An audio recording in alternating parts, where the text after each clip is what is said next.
Assalamualaikum warahmatullahi wabarakatuh. Kembali lagi bersama saya, Saila Rahmawati, untuk menjelaskan materi tentang PAI kelas 7 SMP bab 4, yaitu menjelaskan tentang sholat berjamaah.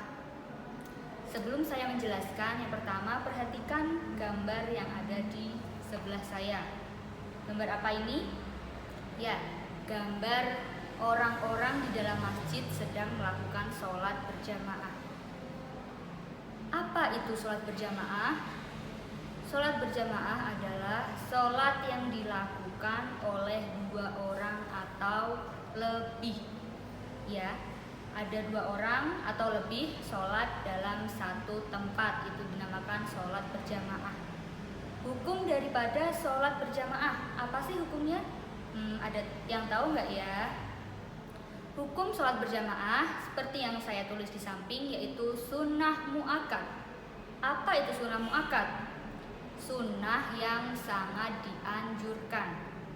Ya, sebegitu dianjurkan dan pentingnya sholat berjamaah ada dalam sebuah hadis berikut ini.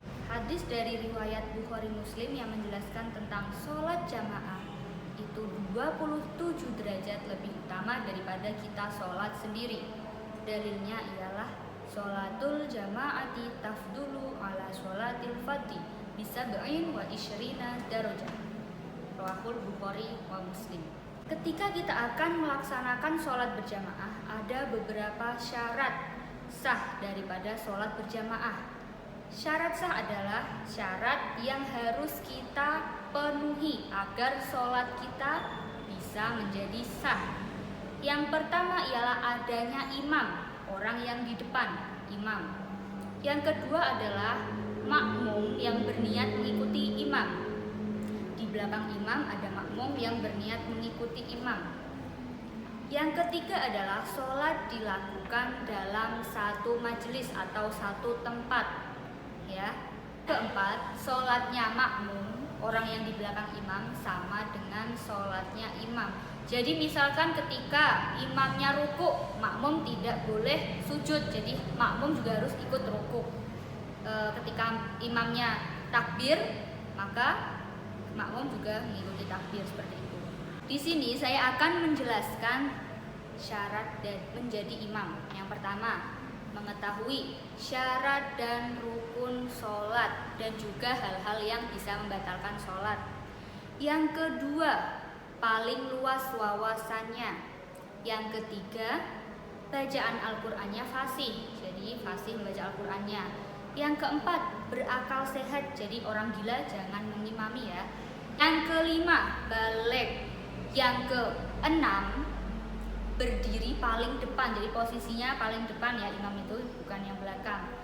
Yang ketujuh ialah laki-laki. Perempuan boleh, asalkan makmumnya yang di belakangnya juga perempuan atau anak kecil. Yang terakhir, tidak sedang bermakmum. Jadi misalkan ada orang makmum, terus ada belakangnya lagi mengikuti imaman dengan orang ini, maka tidak boleh. Jadi imamnya harus satu yang di depan pol tadi ya. Seperti itu. Oke, next. Selanjutnya saya akan menjelaskan tentang tipe-tipe dari makmum. Apa aja tipe-tipe makmum? Yang pertama, makmum muwafiq. Ya, makmum muwafiq adalah seorang makmum yang mengikuti keseluruhan rangkaian daripada sholat berjamaah. Makmumnya mengikuti atau membersamai Al-Fatihahnya imam. Jadi saya contohkan di sini. Si A menjadi imam, si B sudah di posisi belakang imam sejak awal, sejak imam takbiratul ihram dan juga membaca surah Al-Fatihah lengkap dari awal, dan juga ketika imamnya salam maka si B ini juga ikut salam. Itu namanya makmum apa? Muwafiq, benar. Selanjutnya yang kedua ialah makmum masbuk. Apa itu makmum masbuk? Makmum masbuk kebalikan daripada makmum muwafiq.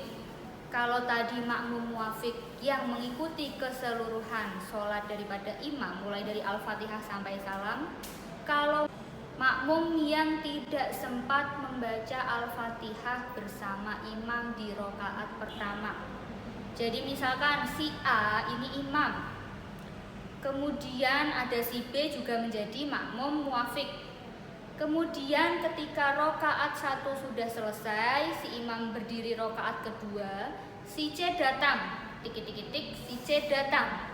Kemudian dia takbiratul ikram dan membaca Al-Fatihah bersama imam. Si C ini namanya makmum masbuk dan si B ini namanya makmum muwafiq. Sampai di sini jelas? Kalau tidak jelas, silahkan tanya di kolom komentar ya. Selanjutnya, saya akan menjelaskan halangan daripada sholat berjamaah. Sholat berjamaah tadi di awal sudah saya jelaskan bahwa hukumnya sunnah muakkad atau sangat dianjurkan. Nah, kita diperbolehkan untuk tidak melakukan sholat jamaah apabila yang pertama, hujan yang sangat lebat sehingga mengakibatkan kita susah menuju ke tempat sholat berjamaah.